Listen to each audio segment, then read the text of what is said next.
Dow futures start down a little bit today as we get some more unemployment and jobless numbers out here. I no idea what it is that I'm listening to over here, so we'll figure that out as we go along. CDC says coronavirus does not spread easily on surfaces here. Trump threatens to withhold aid to states that may disagree with him on what's going on over all of the coronavirus outlet. New details erupt in Joe Biden and Hunter Biden's case, and we will look at a thing that I like and a thing that I hate. I'm Jay Edgar, and this is Contemporary.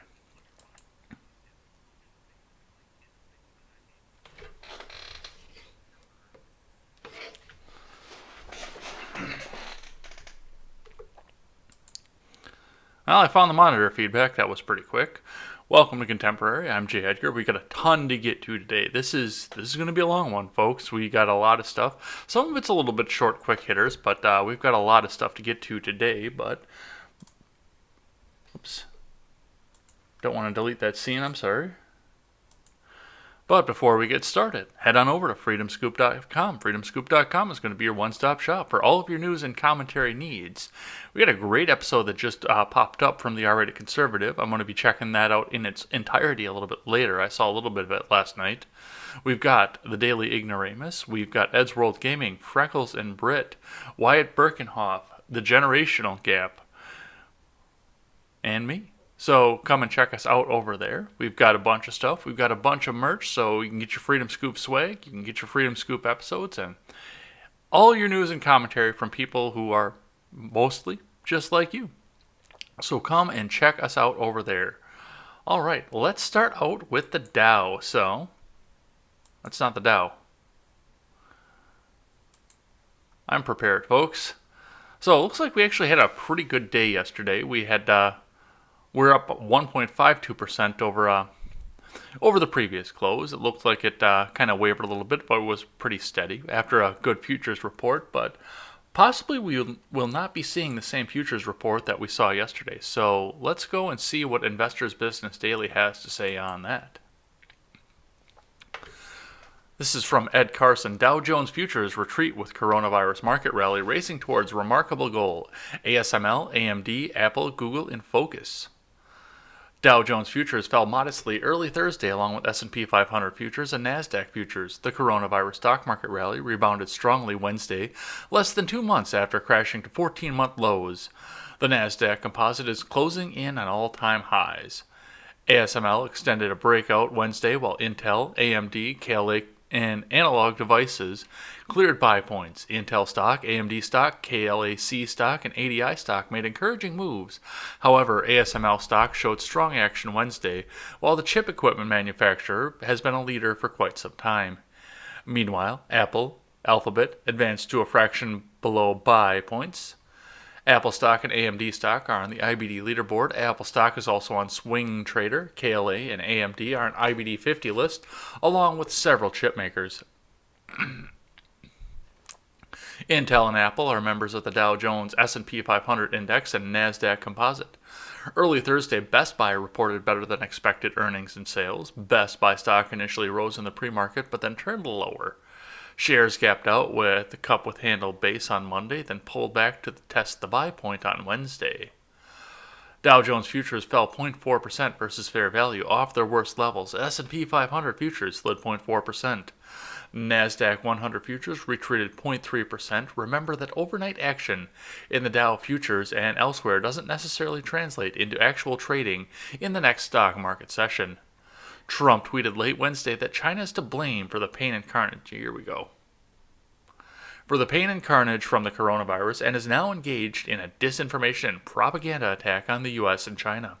He added that it all comes from the top, blaming President Xi Jinping for its implication. We got the tweet here. Spokesman speaks stupidly on behalf of China, trying desperately to deflect the pain and carnage that their country spread throughout the world. Its different information and propaganda attack on the United States and Europe is a disgrace. A disgrace, I tell you. It all comes from the top. They could have easily stopped the plague, but they didn't.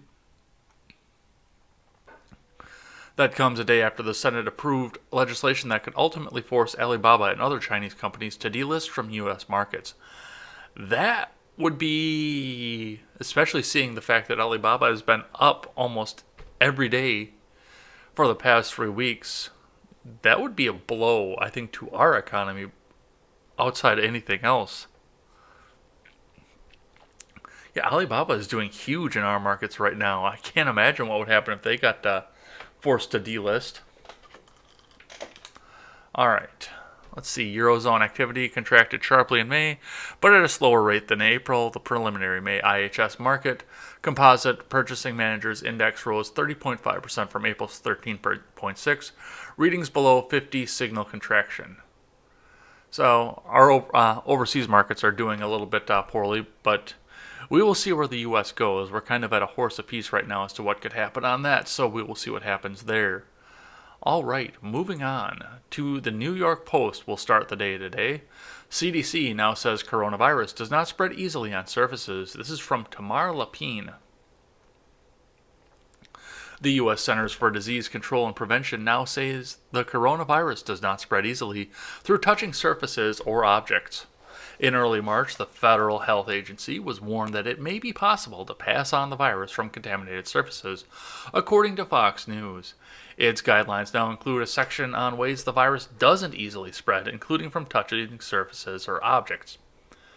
You will forgive me if I don't take the words of the CDC as gospel, because they were one of the first ones out there that said, hey, no human-to-human transmission. But here we go. It may be possible that a person can get COVID-19 by touching a surface or object that has the virus on it, then touching their own mouth, nose, or possibly their eyes, the CDC webpage says. This is not thought to be the main way the virus spreads, but we are still learning more about this virus. Other ways the virus doesn't easily spread is from animals to people or people to animals, the CDC's updated webpage states. Does that include bats? It is unclear when the CDC updated its guidance. The agency didn't immediately respond to the Post's request for comment. The agency continues to note that the virus is thought to mainly spread from person to person, even by those not showing symptoms.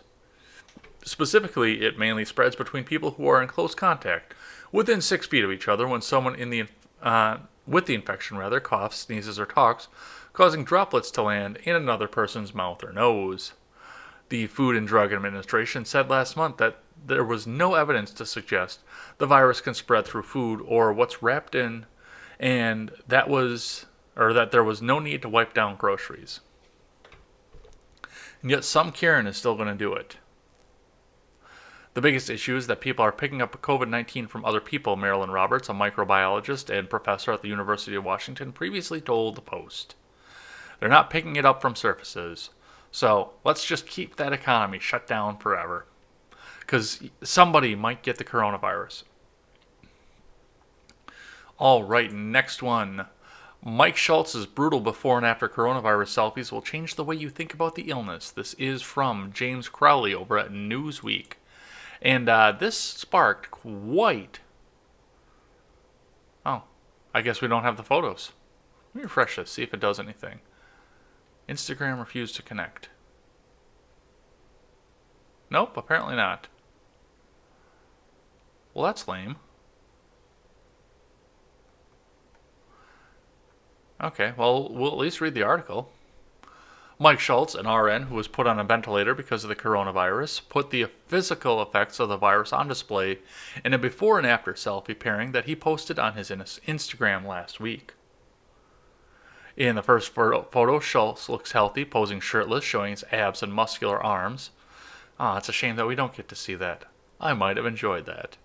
In the second photo, which looks like it was taken in the hospital bathroom, Shultz is significantly thinner and his muscles are much less toned. The 43-year-old nurse wrote that he wanted to see the effects of his COVID-19 experience after being intubated for 6 weeks. I wanted to show everyone how badly being sedated for 6 weeks on a ventilator or intubated can be. He wrote in the caption, among other things, COVID-19 reduced my lung capacity with pneumonia. He also wrote that though he was away from his loved ones, he was getting better, and that he would eventually return to the way he looked in the first photo. Over 8 weeks, I've been away from family and friends, getting stronger every day and working to increase my lung capacity. I'll get back to where I was in healthier ways this time, maybe even do cardio, he wrote. According to BuzzFeed, Shultz's weight dropped from 190 to 140. I knew what I was going in about the virus. I didn't think it was as serious as it was until after things started happening, he told BuzzFeed. I thought I was young enough for it to not affect me, and I know a lot of people think that. So, yes, we're going to spread some more of this fear porn and make sure that we never ever open anything up again. And this whole thing sparked a massive debate as to whether or not we're actually going to have a left-wing boog or a right-wing boog in the generational gap Discord server yesterday. I was kind of glad that we got to participate in that because our resident socialist over there, one of the two, I should say, was fairly convinced that no matter what happens in November, we are going to a straight-out civil war. But as far as Mr. Shultz goes, I mean, yeah, I understand. There are people that are going to get hit harder than this than anybody else. But for the most part, statistically, most people are relatively asymptomatic when they get this. And more studies are showing that people got this long ago and never showed signs and never even knew about it. So, yes, I appreciate the anecdotal photo that all the news outlets are going to put out there, especially BuzzFeed, because they want to get people bolstered to their site so they never leave. But, yeah. This is an anecdotal case, and this is not the norm. All right, next one, we'll have a tweet from everybody's favorite, Mika because she decided that she wants to go on a campaign to get the president's Twitter account removed. Good luck with that, because it's public record. But, of course, she had to go out and say, Jack, please take my call today. Please stop allowing your platform policies to be abused by the day. It's called libel. And if you actually go through Mika's timeline as we go down here, she about 20 to 22 hours ago, after she gets sick of tweeting about Sean Hannity, because there was a long one there too, but I mean, she went on a tirade, just tweet after tweet about this. Tweet after tweet after tweet. At what point is Twitter a part of this? Take down Trump's account. Please take my call today. I'll be reaching out to the head of Twitter about their policies being violated every day by President Trump. Honestly, I hope he does. I hope he gets taken off of Twitter. Not because I think it's a good idea or I think Twitter should be censored, because that will give a boon to alt media and alt tech. Gab might grow up out of the shadows at some point. Minds. Could you imagine the president on Minds and what would happen to Minds if the president went on Minds? Every left-winger that wants to hover over everything that the president says will be on Minds or Gab. Gab might stop being a Nazi site in the eyes of the left if the president went over to Gab, because everybody would be there. So that was yesterday. And some of this comes from this article we're going to read from The Hill. So, on The Hill, Trump threatens to withhold Michigan, Nevada funding over mail-in voting. This is from Morgan Chalfant. President Trump on Wednesday threatened to withhold federal funding to Michigan after its Secretary of State, Jocelyn Benson, announced all of the state's registered voters would receive applications for absentee ballots in the mail this year. Trump falsely claimed that Benson sent ballots, not ballot applications, to the state's registered voters and alleged that the step was done illegally. The president threatened to withhold funding if the state did not reverse course. Are you listening to this, left? Are you listening to this, Pelosi? Are you listening to this? Well, you shot your wad anyway, so anything that you try to do going down what I'm about to suggest is going to be seen as just a partisan witch hunt at this point because of what you guys did with Russia and Ukraine. But this, because of the way the Constitution is set up to make sure that we don't get federal influence in local elections, because all of the elections are supposed to be local, remember. Elections are supposed to be state-run. That is Article 2, Section 1 of the Constitution. This is bordering on impeachable. But nobody's going to listen to your blather on impeachment again because you shot your wad with Ukraine and Russia. And anything you try and do from this point is going to be tainted by that. But this is bordering on impeachable right here. It's not impeachable because he hasn't done it, but you're walking that fine line, Mr. Trump. Trump later threatened to suspend federal funding to Nevada, which is holding a mail-in primary election, claiming the state was creating a giant voter fraud scenario and allow people to cheat in elections. Breaking: Michigan sends absentee ballots to 7.7 million people ahead of primaries in the general election, Trump tweeted. This was done illegally and without authorization. By a rogue Secretary of State, I will ask to hold up funding to Michigan if they want to go down this voter fraud path. Trump copied Acting Office of Management and Budget Director Russ Vought, White House Chief of Staff Mark Meadows, and the Treasury Department on his tweet about Michigan, and also copied Vought and the Treasury Department on the post about Nevada. Benson responded to Trump's tweet, correcting him by saying the state sent applications, not ballots, and pointing out that Republican secretaries of state have done the same. Trump issued a new tweet hours later correctly saying that Michigan is sending absentee ballot applications ahead of the primary and general election and maintaining that the decision was done illegally and without authorization. Unfortunately, and this is the same thing with this massive pork-laden bill that the House just passed not that long ago, because they are also trying to take over federal elections right now, and you cannot do that. It is against the Constitution. It is unconstitutional to do this. But nothing can happen out of this from the House because A, they have to admit that they're trying to do the same thing, federally influence a local and state election, and B, nobody's going to listen to Nancy Pelosi on impeachment anymore. There was nothing there. All right, next one. From the New York Post.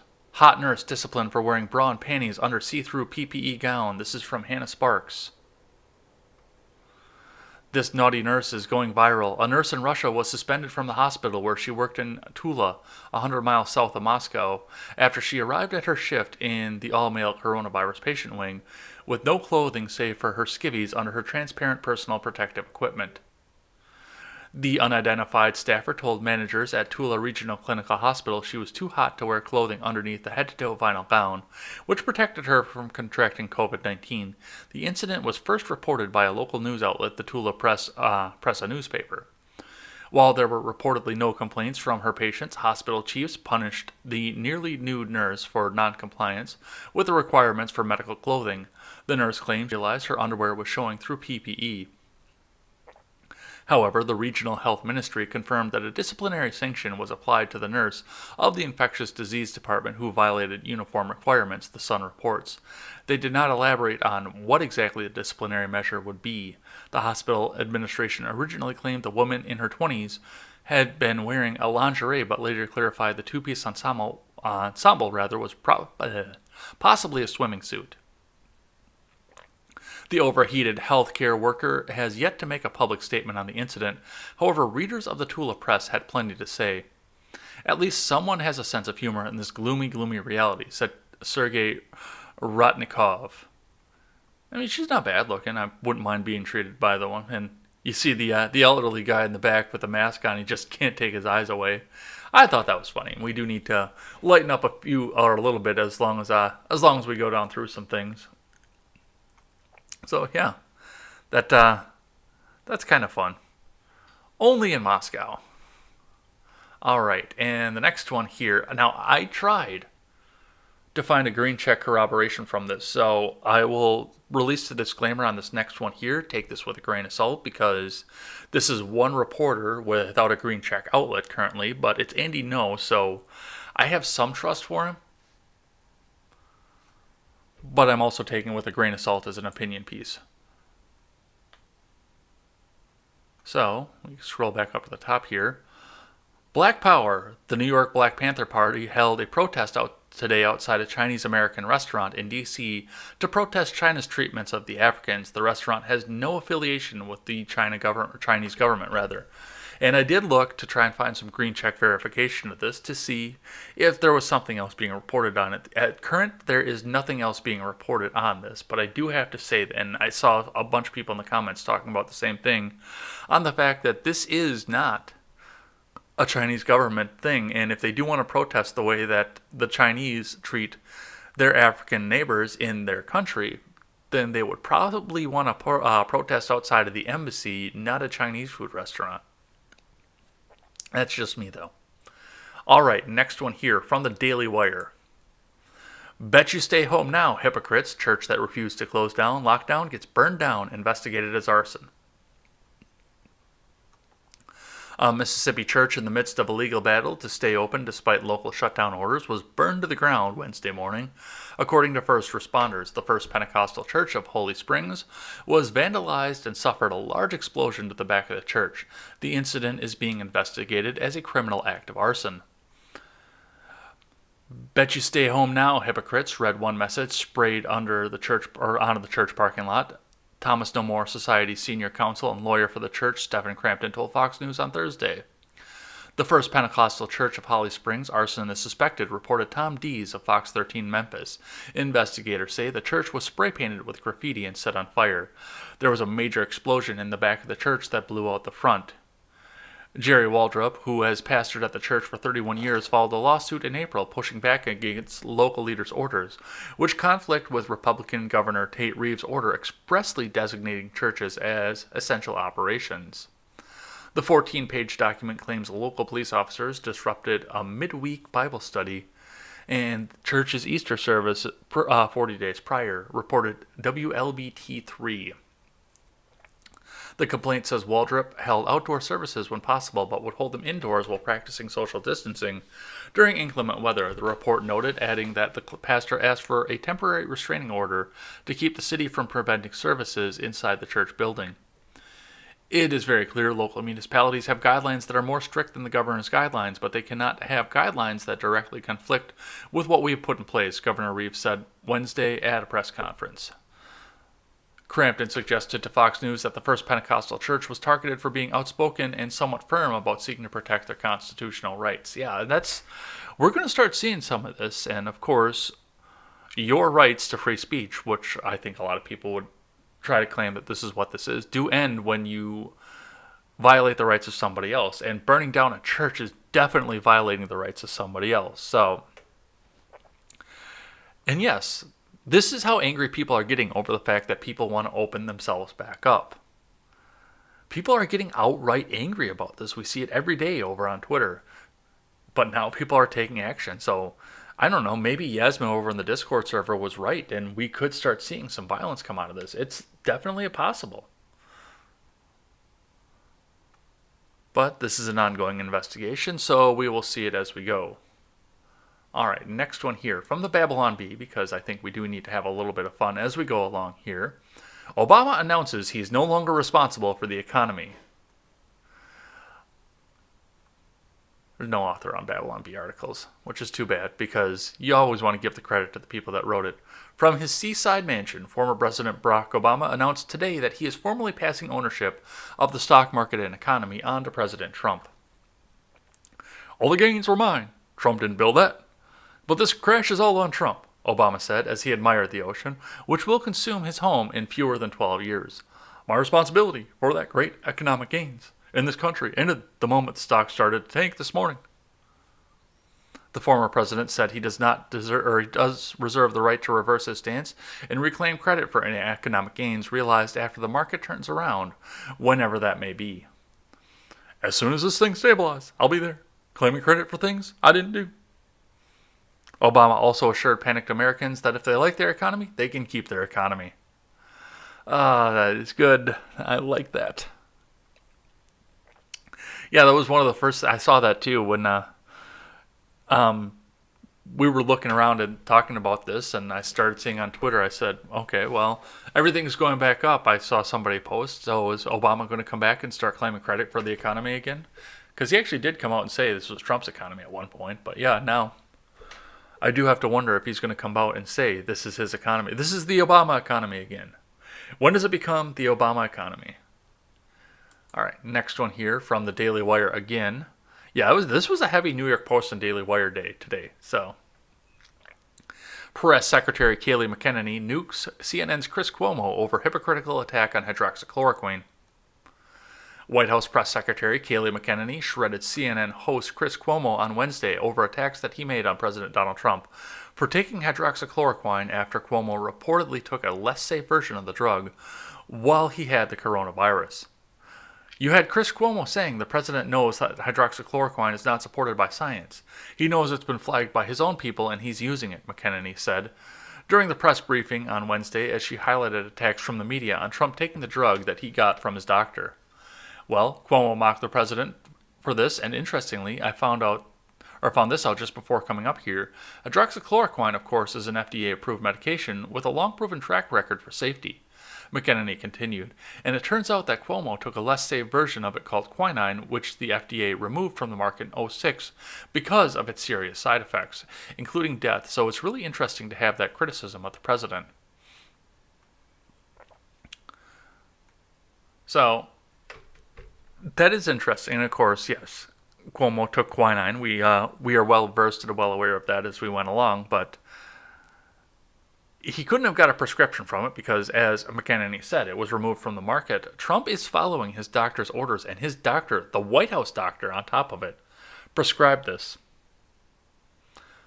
So it's safe for the president, and if it isn't, then the doctor is going to be facing a lot of backlash from a lot of lawyers and a lot of other people in this country, and he knows that. So there are stark differences between what's going on here and what's going on over there. All right, next one here, we will move off of the COVID and talk a little bit about the election. So, from the New York Post, recordings of calls between Biden, ex-Ukraine President Poroshenko leaked. This is from Leah Ustowicz. Leaked phone conversations between Joe Biden and then Ukraine President Petro Poroshenko have been made public by a Ukrainian lawmaker. Edited recordings of the calls were played at a news conference on Tuesday in Kiev by Andrei Derkach, who has claimed he has proof showing Burisma Holdings, the Ukrainian national gas company that employed Biden's son Hunter Biden, and then paid then Vice President Joe Biden, $900,000 in lobbying fees. Details of the conversations between Biden and Poroshenko have been previously reported. Derkach said he received the leaked audio from investigative journalists and that the recordings were made by Poroshenko himself. Audio of the calls with English subtitle was later posted on YouTube. In one conversation, Biden and Poroshenko discussed the aftermath of the Ukrainian prosecutor, General Viktor Shokin's ouster and the appointment of his replacement. It's going to be critical for him to work quickly to repair the damages that Shokin did, Biden said in the call. And I'm a man of my word. And now that this new prosecutor general is in place, we're ready to move forward, signing that new $1 billion loan guarantee. I wonder if the new prosecutor's name was Corn Pop. At the time, Biden was publicly pushed for reform of the prosecutor general's office. Last year, Biden said he told Poroshenko that Ukraine would not receive the $1 billion unless Shokin was booted. The release of the recordings does not mean Hunter Biden or Burisma. Derkach, a former member of the pro-Russia party of Regions, has pushed for a corruption case against the Bidens. He and Rudy Giuliani, President Trump's personal attorney, met in Kiev in December. Derkach has previously claimed Biden pressured Ukraine in December 2015 to force Shokin's resignation and dangled $1 billion in loan guarantees as an incentive. Yeah, this is all going to get interesting, but this kind of goes to the point that a lot of people are making, that we're seeing less and less proof that they're actually going to let Biden get down to the end of it and get on the top of the ticket. That he's a stand-in so that they can appoint somebody at the convention, if they even have a convention, which, my God, do I want to see the convention. I want to see if they actually can stand up to what they said and burn down Milwaukee. And of course, as I've said numerous times, it's right over there. I'm going to go to Milwaukee and see all of the chaos and carnage at some point or another. Whether or not they have it. But yeah, that's going to change a few things. I wonder what the standard is for that. If a presidential candidate is indicted of a felony in a foreign nation, I wonder what the standard is for that. I don't know if we've ever had to go down that road before. But we'll see. We're going to see a lot of things become concrete that were in gray areas over the last few years. All right, next one. Also on the Bidens, Senate panel approves subpoena in Hunter Biden probe. This is from Mary Claire Jelonik over at the Associated Press. A Senate committee has voted to issue a subpoena as part of its investigation into former Vice President Joe Biden's son, a move that met immediate opposition from Democrats, no way, who said the panel should be focused on overseeing the federal response to the coronavirus pandemic. The Senate Homeland Security and Governmental Affairs Committee on Wednesday voted 8-6 to subpoena Blue Star Strategies, a lobbying firm that was a consultant to Burisma, a gas company in Ukraine that paid Hunter Biden to serve as a board member. There is no evidence of wrongdoing by the Bidens, and Hunter Biden has denied using his influence with his father to aid Burisma. But Republicans coming to President Donald Trump's defense during and after last year's impeachment trial have encouraged investigations of Hunter Biden's activity, questioning whether his highly paid job created a conflict of interest for Joe Biden, as former vice president worked on Ukraine policy in the Obama administration. The chairman of the Republican-led panel, Wisconsin Senator Ron Johnson, has repeatedly insisted that the investigation is not designed to hurt Biden, the presumptive Democratic nominee in this year's presidential election. Another Republican on the committee, Florida Senator Rick Scott, said that the vote that we need to get the truth about the Biden's relationship with Burisma. These hearings will provide the Senate with the full picture. A Biden campaign spokesman said in a statement that Johnson was running a political errand for Trump. Yeah, and this is why I was saying too. With I know that Clavin made some more mention over some of the things that were going on with the fact that Barr's not going to go after Biden, but this goes right along with what I was saying over the fact that Barr is not going to go into the history of Joe Biden, and he's not going to indict him on anything, him or Obama, because just like what the Biden campaign said, this is going to be seen as an errand for Trump. This is going to be seen as trying to damage the opposition. That's all this is going to be seen about, and you're not going to get a realistic investigation out of this. You're just not. It's not going to happen. Nothing can be done on this subject right now as long as Biden is the presumptive nominee, without having the brush of partisanship sitting on top of it. So,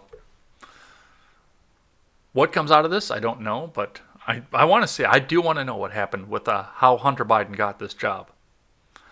I mean, I think I know, but I'm just here reading back what the news says, and I don't get to see any of the documents, especially the classified ones.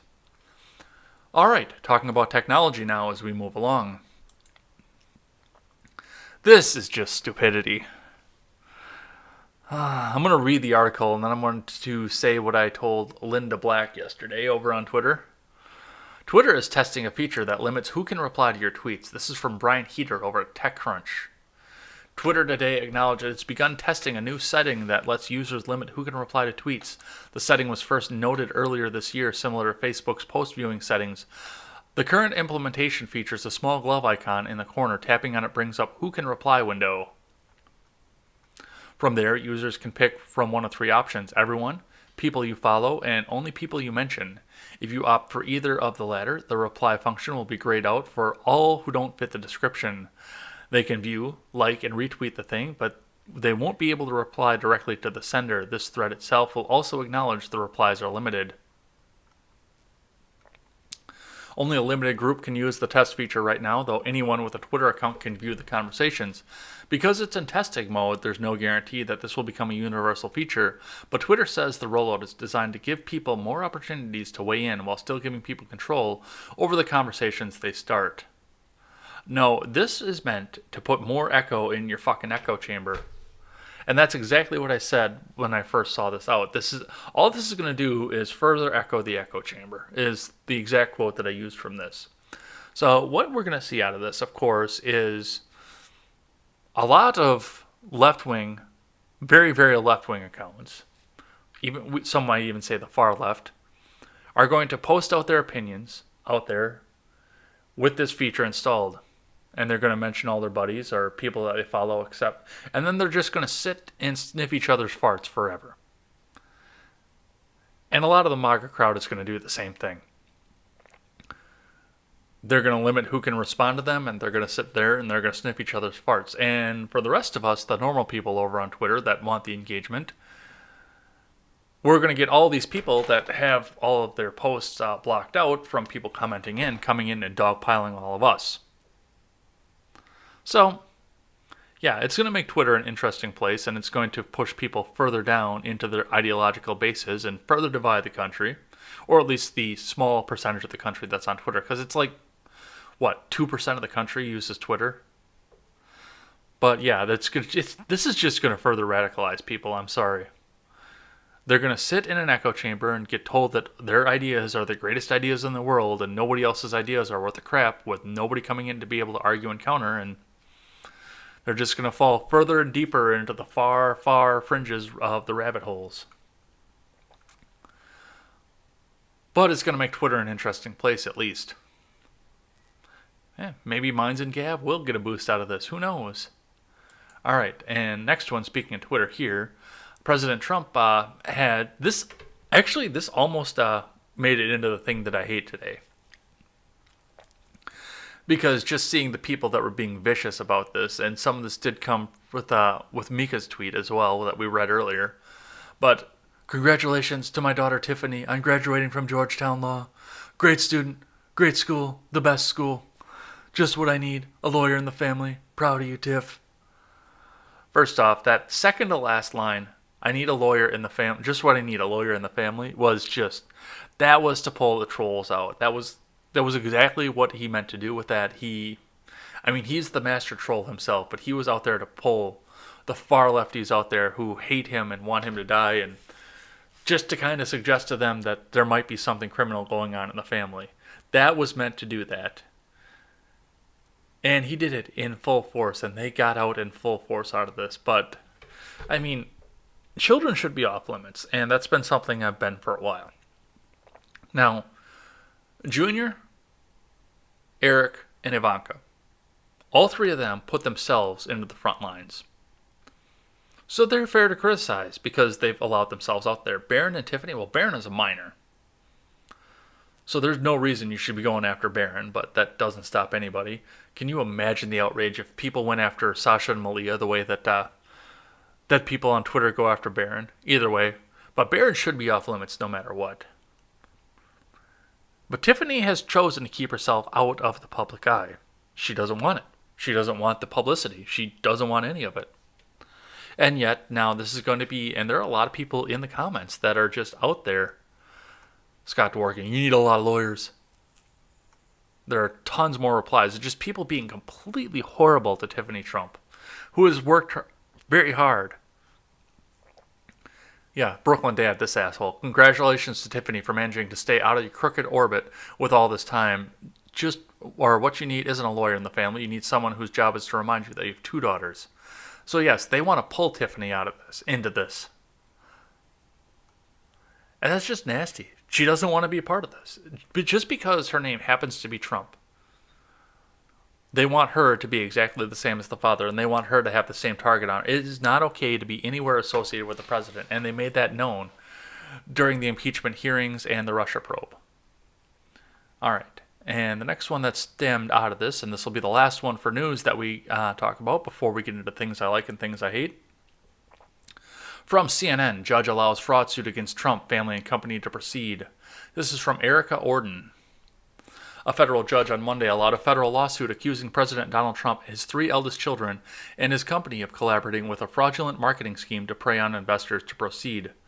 The lawsuit, originally filed in October of 2018 and amended a few months later, alleges that in exchange for secret payments, Trump and three of his adult children used his former reality TV show, The Celebrity Apprentice, and other promotional events as vehicles to boost ACN Opportunity, a telecommunications marketing company linked to a nonprofit that used Trump's brand to appeal to teens.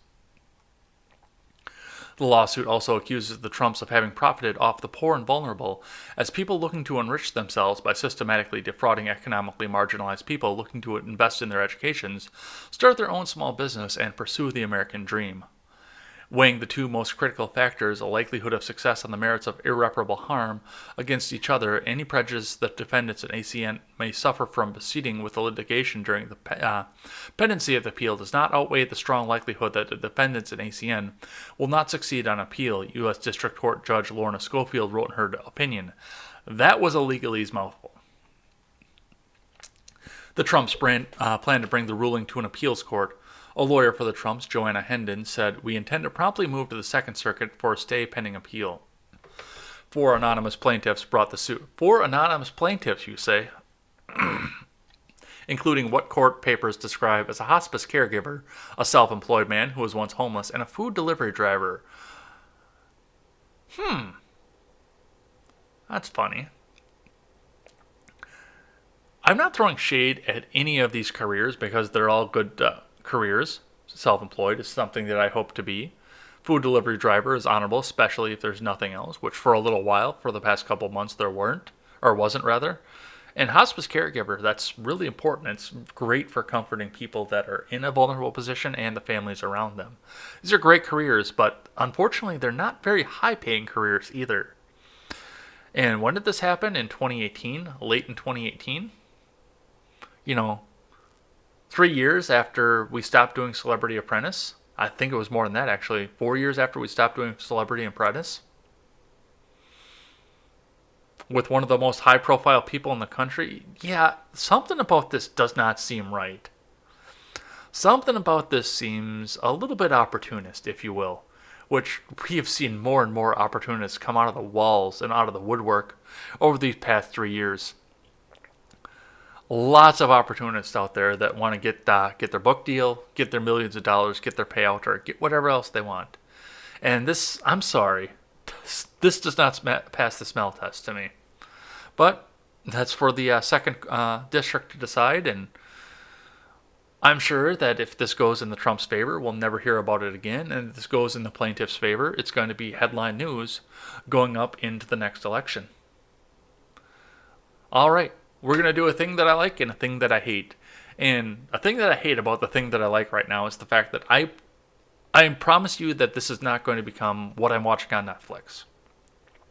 Because I know, what was it?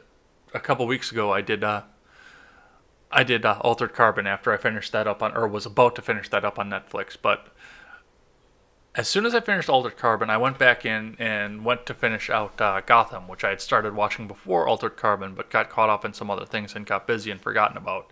So I decided that I wanted to go and finish that up today, and I am in the final season. I'm 5 episodes into the final season right now, and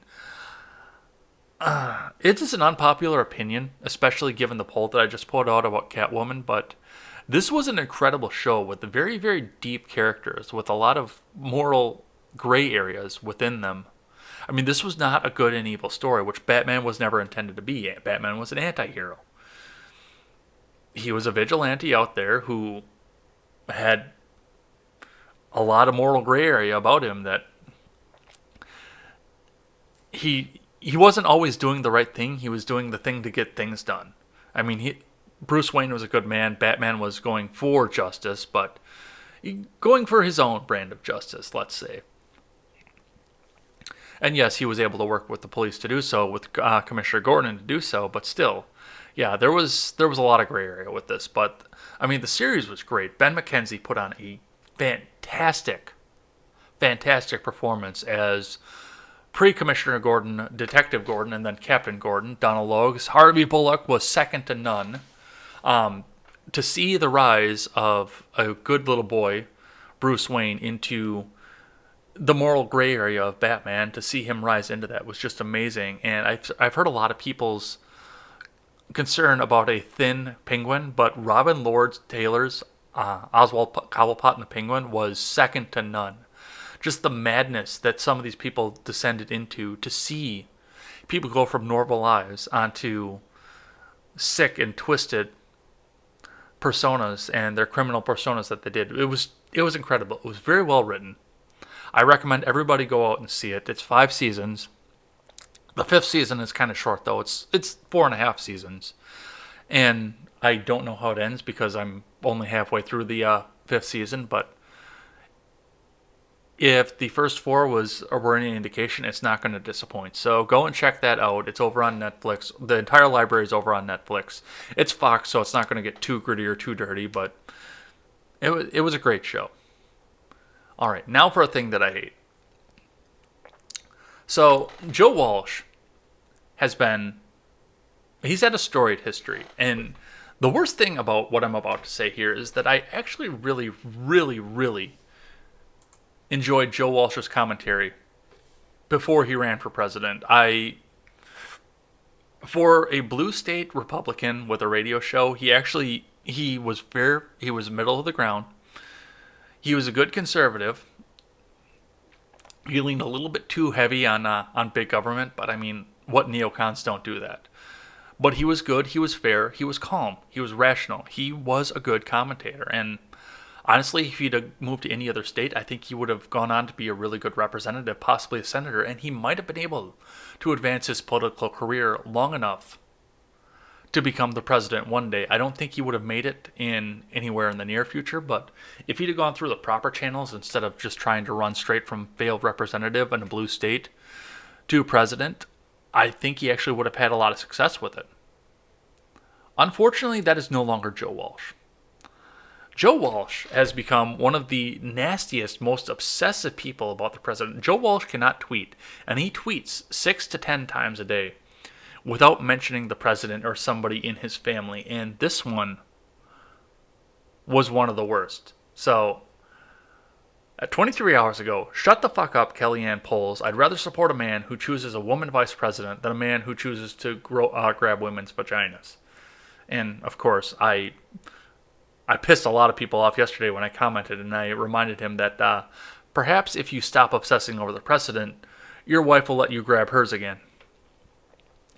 But, yeah, I mean, you look through the comments, you got a lot of people that are out there sniffing his farts because they think that he is the only one true path to righteousness through big government conservatism. But, yeah, he's become obsessive to the point that I actually think that somebody possibly may need to go in and do an intervention with the guy, because it is sad. And it is sad to see somebody who was once a very prominent voice on the right descend into this kind of madness. Speaking of Gotham and descending into madness. This kind of madness coming out of somebody from the fact that he couldn't crack 1% in, or at least I believe that's what it is, that he couldn't crack 1% in a presidential poll to even get onto some of the ballots. It's just insanity.